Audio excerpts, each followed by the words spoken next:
Oh, it would help if I put on the. Okay.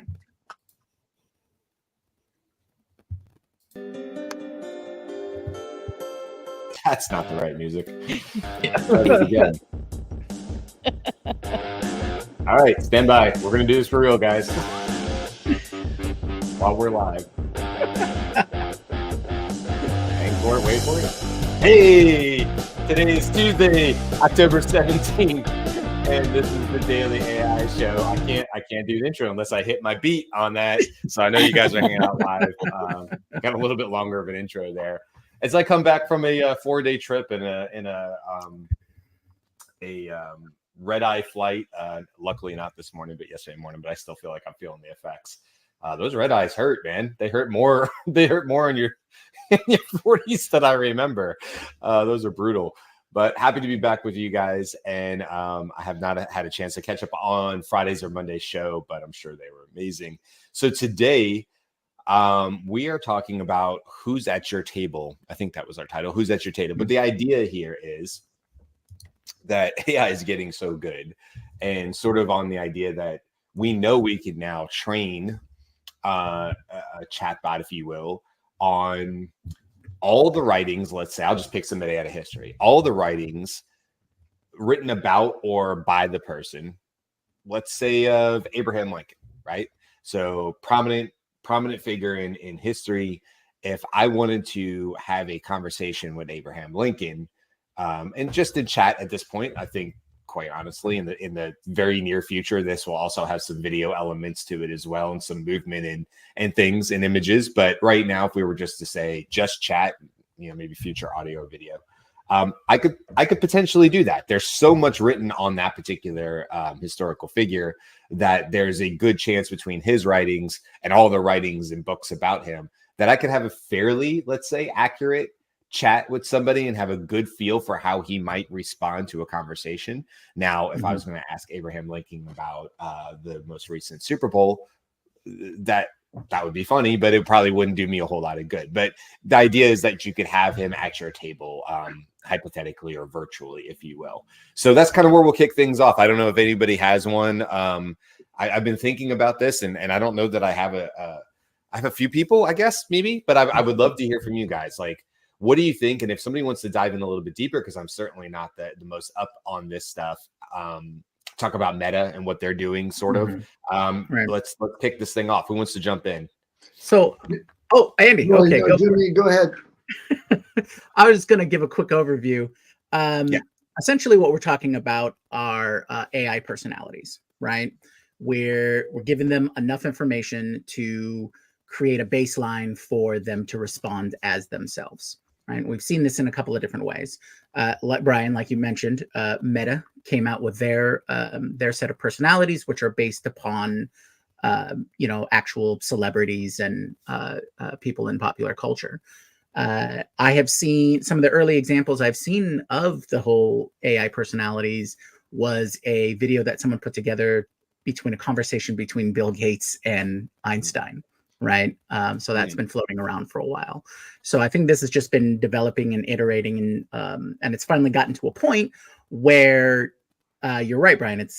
You probably, if there's enough information in the background, you probably have a decent conversation with the person, or at least get their thoughts on something. If they don't know about football, you could explain to them what the sport is and what their idea of sport, and and get their thoughts like that. I've seen instances where, like GPT Boss or ChatDev, which are examples of personas that are fulfilling certain roles, and they work together. You propose your software development, and ChatDev works like a dev group, where your program manager or your project manager works with whoever's running your sprints and all this kind of stuff. And then GPT Boss is all of your C-suite and different positions, so that you can tap into that kind of knowledge base, right?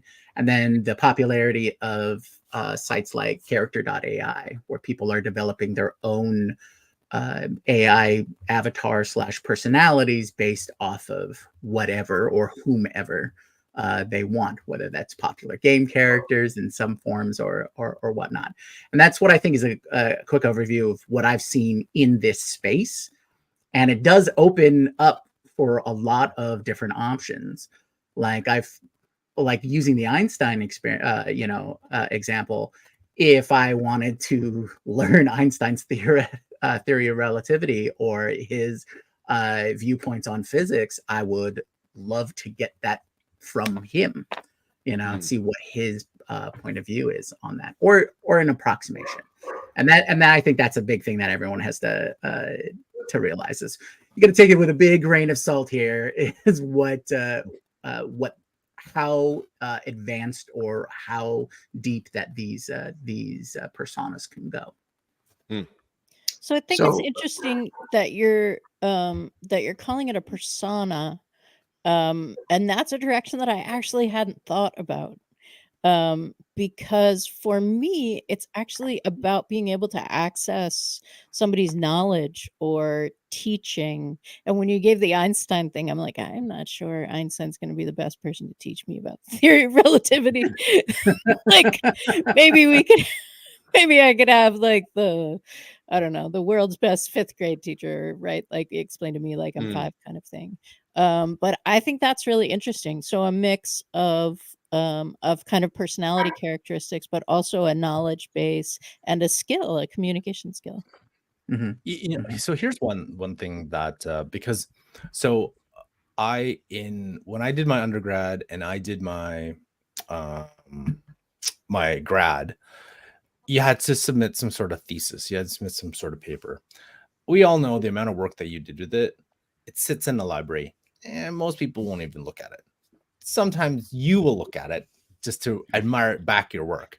I did one for an honors thesis on an undergrad, and my MBA, I didn't do a project. I did a thesis on it. What would be awesome is there are lots of professors, lots of academic people who have written papers upon research papers upon papers upon PhD students who have done all these things. And I think this is an awesome way to, have conversations with these experts who you don't know about. So I know we're like, oh, would you look at historical figures? I'm like, well, Beth, when you were talking about teach me about relativity, I would imagine there are in some 7th, 8th floor library or the basement of the craziest university or wherever this is, there are papers upon papers or thesis upon thesis of people who have had their conclusions or whatever. And, these tenured people who have been teaching for decades, who have this immense knowledge that some people don't tap unless it's like, the newspaper or the media is like, hey, this is the expert. He gives his opinion or her opinion. That's it.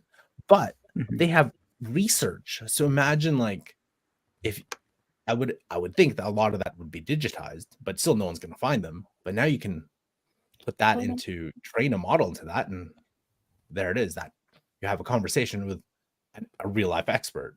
That would be an interesting way that's if I was looking up for something, if I was, researching, I would love to have access to that.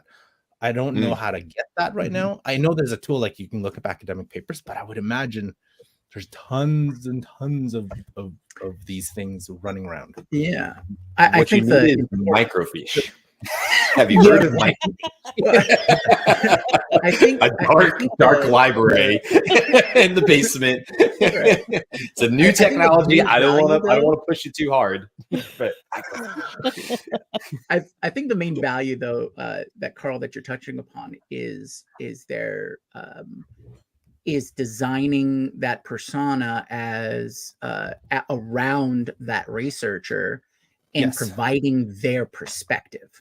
Because I think that's the key point for pulling it out, right? Because otherwise, it's what we have seen already, right? It's a knowledge base that then you interact with that information, and you can grab that information. What makes it more valuable or more useful is you have the perspective of the person who created it.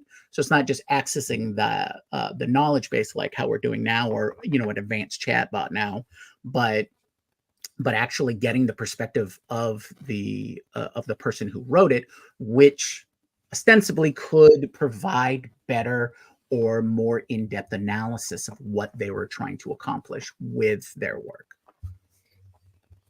Yeah, and I have some really, you guys have already opened up my mind on this, but Andy, you just jumped back in, and I know you had something off the top. So do you want Andy, you go, and then I just have questions because you guys have all like kind of like expanded my mind on this already. So Andy, are you ready to jump in? Yeah, couple points. One, I have always been interested since the mid 2000s in collecting the sort of wisdom of my writings and so on, and having that made available ultimately to my progeny.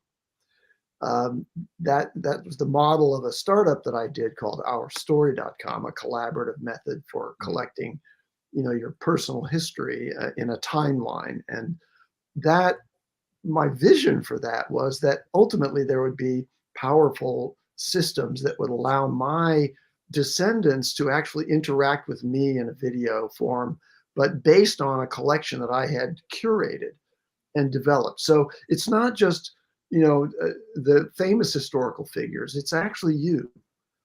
You have an opportunity to collect writing and video and digest that into an accessible AI avatar.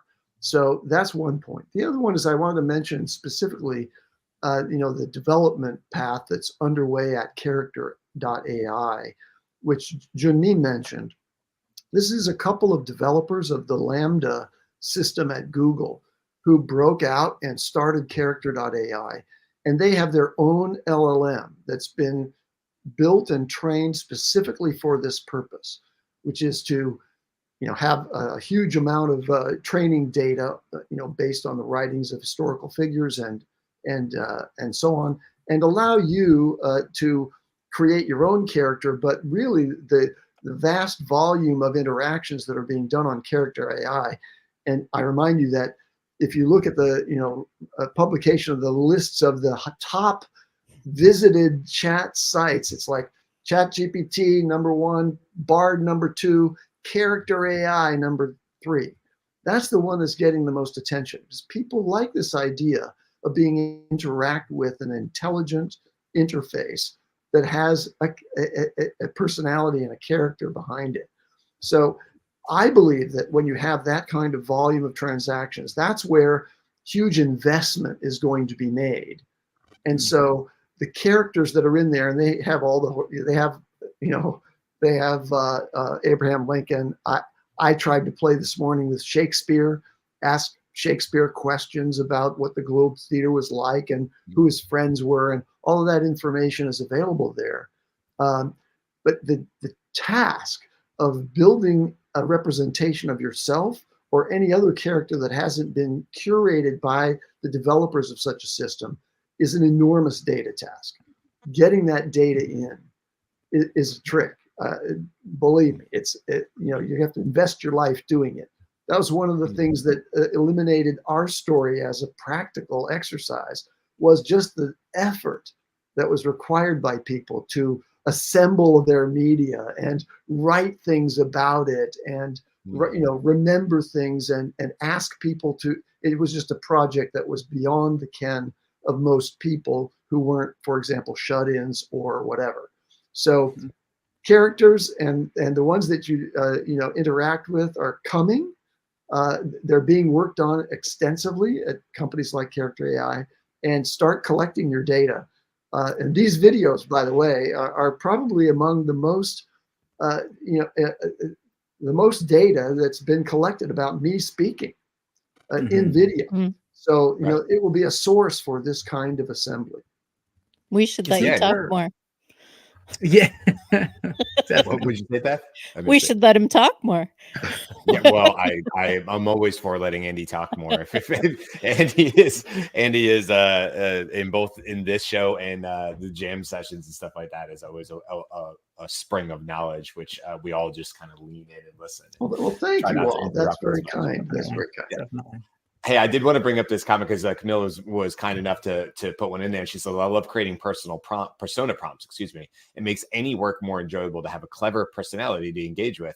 I think that's a really great, not quote, a really great comment is what I was trying to say.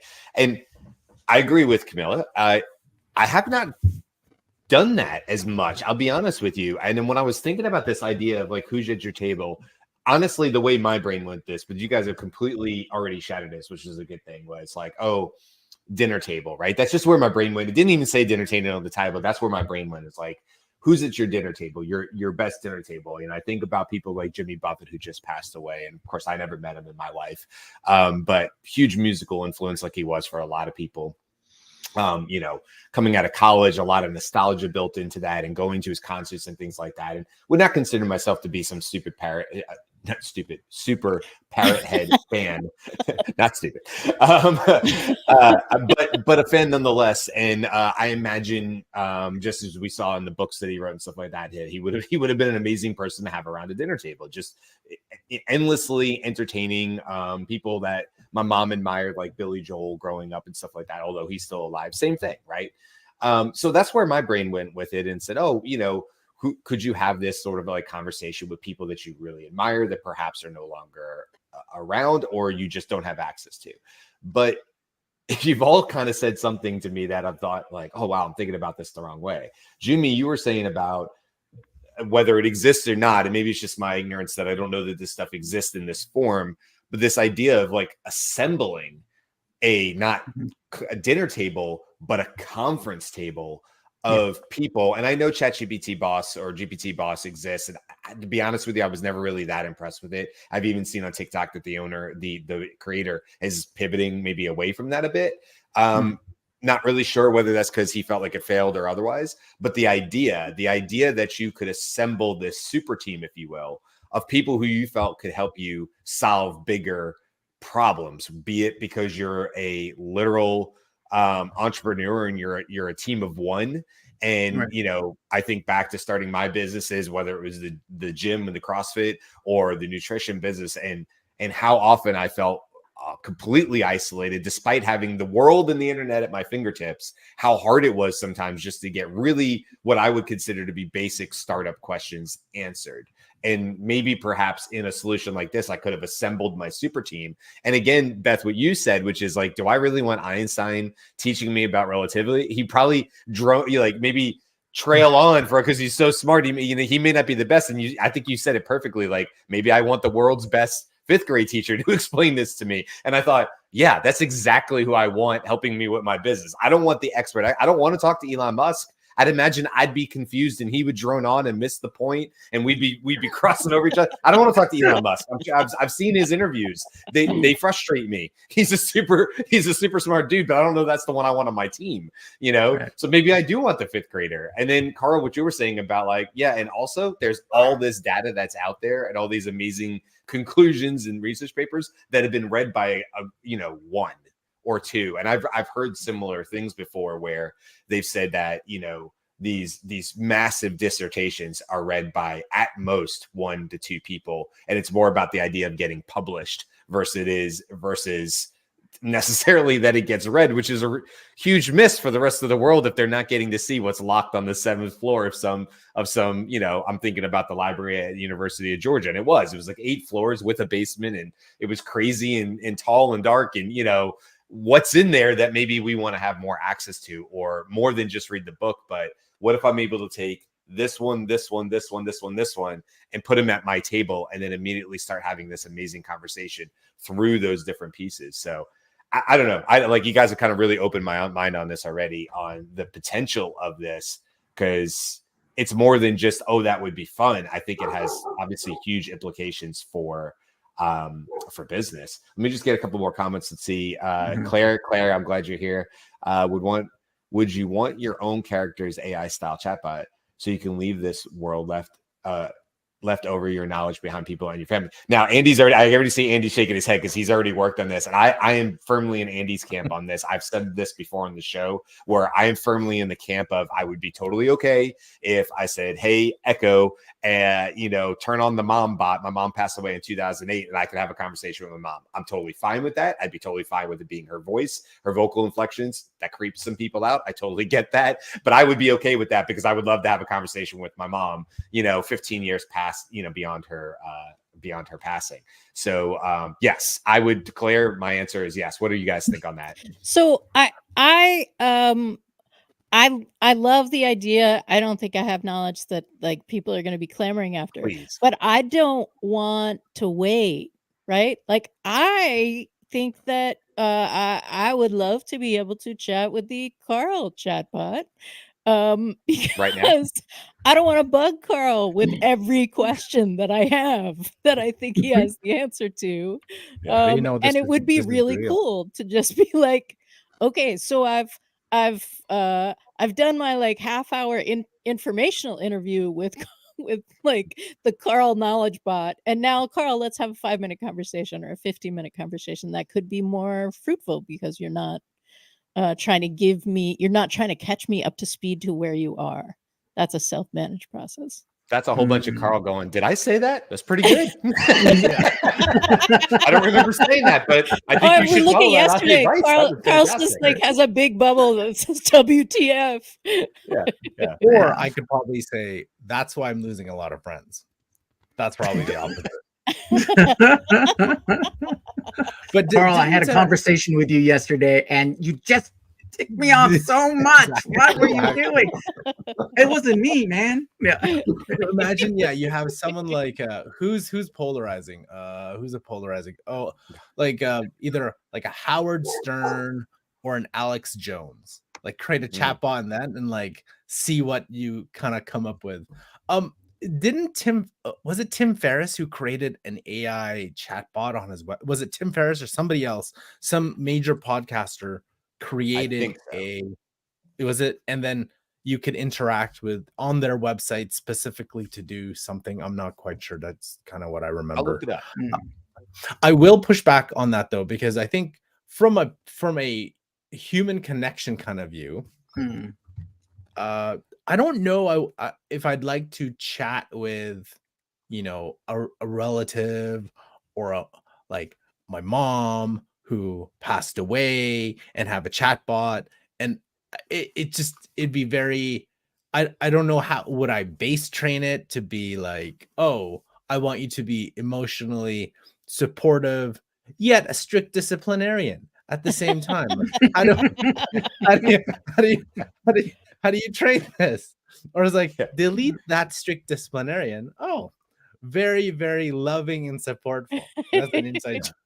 So like how could you like how would that I don't know if it would be the same because that it would feel a little colder than an action. Like there's I think for a lot of us a lot of reasons why we connect with our parents.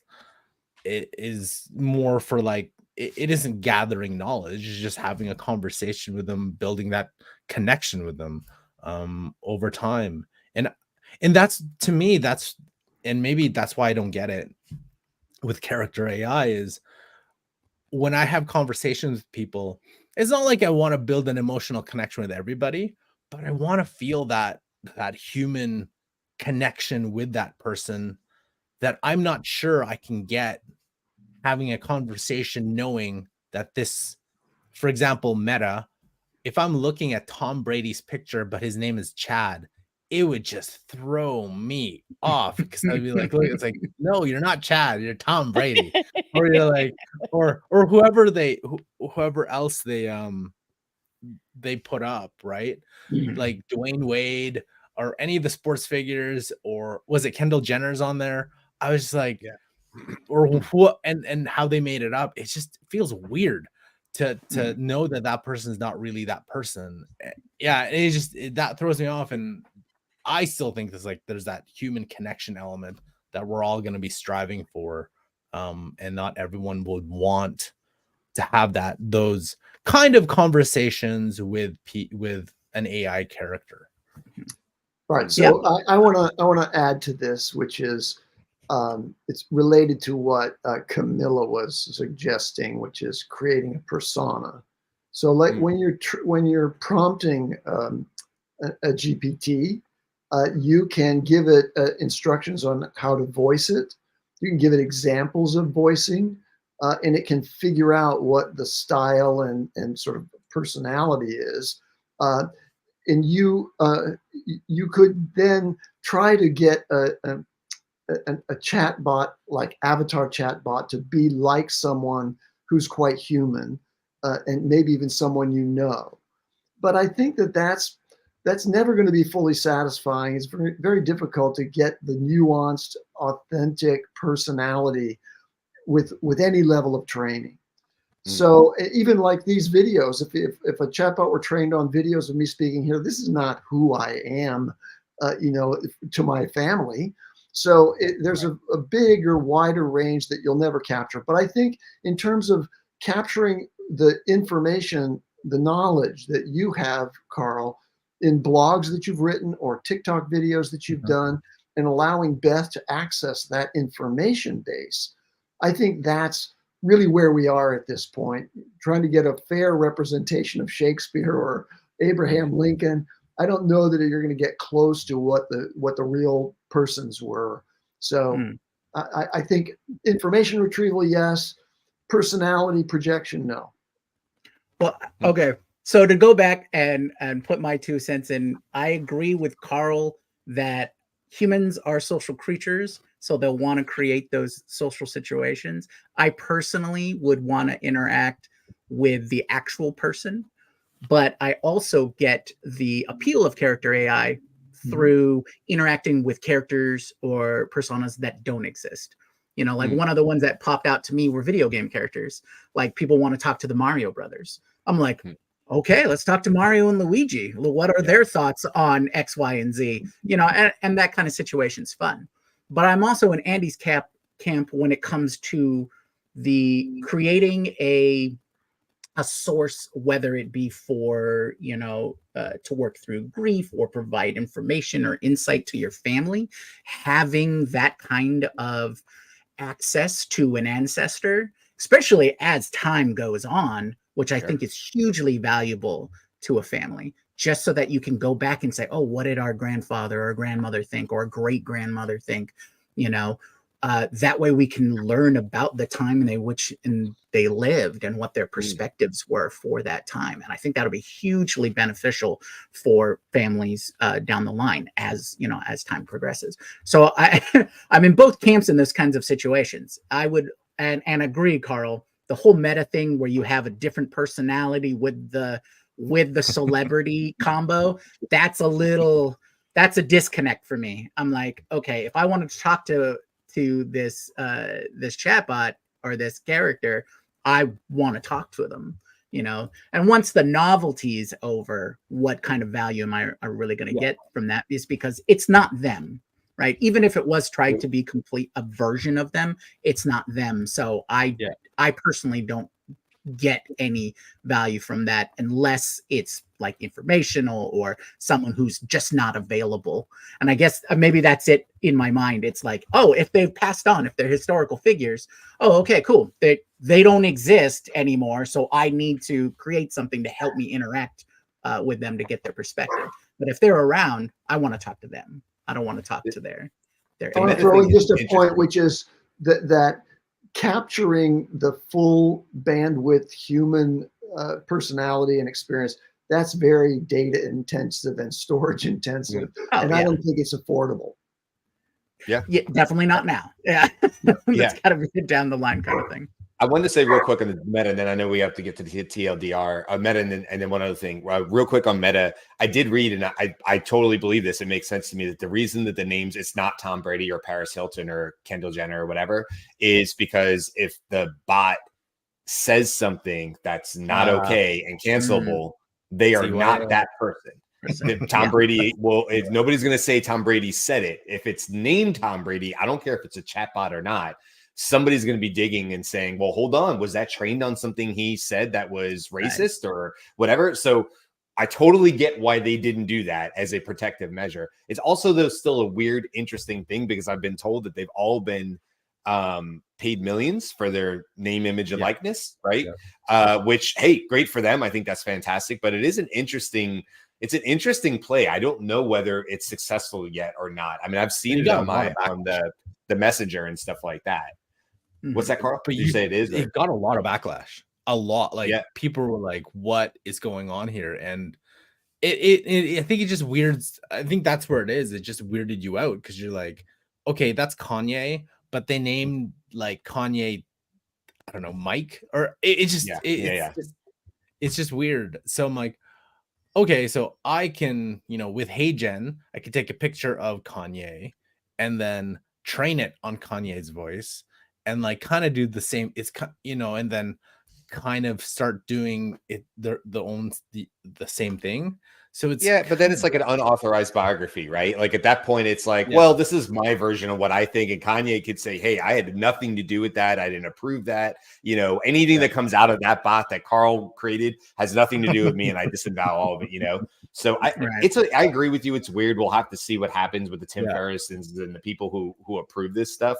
The one thing I wanted to say really quick before we wrap up is one thing we haven't really talked about, but we sort of did, was just education. And I don't mean just like grade school education, although talking to Mario and Luigi, if you're a, fifth grader who loves them, right? That's their big characters or whatever, but they're not getting the concept of math or whatever it is that they're learning. And something like a Conmigo from Khan Academy saying, well, who do you want to talk to? And they say, I want to talk to Mario and Luigi. Cool. And all of a sudden, Mario and Luigi those characters able to immediately be brought in to help understand. And they're using mushrooms and they're using this and that to help with the understanding of math. I love that idea so much. I can't wait for that to be for everybody everywhere, because I think equity in education, there's a lot there. But also, there's a lot there. Maybe it's not Mario and Luigi, but there's a lot there from the business side, just to bring it back around to who we're usually talking to, which is the education for the business side, whether that's assembling your super team, your cabinet, if you will, of the people that you're surrounding yourself. We always say, like, surround yourself with the 5 people that are smarter. If you're the smartest person in the room, you're in the wrong room. Well, cool. Now with AI, I never have to be the smartest person in the room. I can always assemble 5 amazing people around me virtually that may perhaps have the right mixture for me, personalized, that I feel like can help me advance. And for each one of us in this room, that might be a mixture different, that if I had the same 5 people, Beth would go, well, no, they're not going to, the Einstein example, they're not going to help me. I need my 5, I need my 10, whatever it is, or a mix of that. Really, really interesting stuff. Okay, I know we got to get to the end here, Jimmy. All right. So TLDR, we'll make it real quick. Who are you bringing to dinner? One character. Who are you bringing it, or one persona? Who are you bringing to dinner? Go. So I'm going to go in a different direction. I heard somebody say that they trained a chatbot on all of their own information, not for legacy, but so that they could consult with themselves. Right? They could consult, they could ask themselves questions. So maybe I'm bringing myself to dinner. Ooh. Just a thought. All right. Carl, Andy, who you got? I wanted to do a combination of the person. Combination of my former law professor, Simon Verdun Jones. And then I wanted to bring in a fictional character named Jack McCoy, and then have like a long discussion around the table. That's what I. Andy, I'm going with it. Andy, who you got? Oh, you're muted, Andy. Yeah, for the dogs. Sorry. The context is dinner, and the last thing I want to do is have an intense or deep discussion at dinner. So I'm going to bring a person, an AI person who is capable of doing impersonations of a wide range of comics, and it's all going to be fun. This is the whole genie, I wish for a million wishes. Right, I see what you did there, Andy. Gotcha. Yeah, I see. All right. Well, I'm going to be simple. All right. One of my favorite actors of all time was Mako. and he passed a few years ago. But some of the greater roles he played was in Tora Tora Tora. He was in both of the Conan Barbarian movies, the original ones back in the 80s. He played the wizard.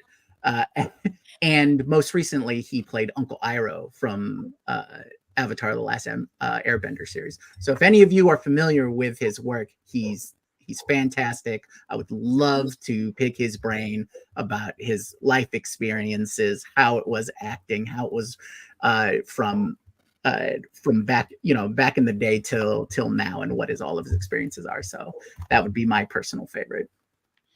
And I'll just wrap up and say I can't think of somebody, but I think in the sense of it would have to be some sort of world traveler. I mean, it could be a Jimmy Buffett type style. I think that would be for dinner, a very interesting, but maybe it is an Amelia Earhart. Maybe it is somebody from way back or something like that, but it would have to be somebody like I'm fascinated by travel and what they encountered along the way and how that changed people's perspectives by putting them in situations that made them uncomfortable around different people that didn't look or act or and think like them. So I think I would be most interested to have a conversation with somebody at dinner who was going to open my eyes to just a new way of thinking or new way of feeling about things, because they had seen and experienced things around the world that perhaps I had not been able to do myself. So that would be mine. And I think there's a lot of people who could probably fall pretty quickly into that role. And I'm just probably not thinking about who that is, but quite okay, Brian, I'll show up in AI form for you. Yeah. Thanks, Jimmy. I do want to see that curl bot too. I mean, it sounds great. Yeah. I would be taking credit all day long. I'd be like, I said that. That's a good thing. The Brian bot. Yeah. All right. We went a little farther over today, but this is a really interesting conversation. Hopefully, if you're listening to this, it opened up your eyes to the ideas that what this means, where the future of this is going, for the idea of having some AI around the table for you, whether that's for fun or for business or pleasure or whatever the case may be. It's going to be an interesting next few years, that's for sure. So with that, we will wrap it up for today. We'll be back tomorrow for AI in the News, our Wednesday feature. So we'll be talking about all sorts of topics that we've come across, that we've sort of handpicked each over the last 7 days, and we'll be talking about those tomorrow. So who knows what'll come up? You should come by tomorrow and listen in. Maybe it'll be something you didn't even know was going on. That's it. We will see you guys tomorrow. Bye. Happy Tuesday.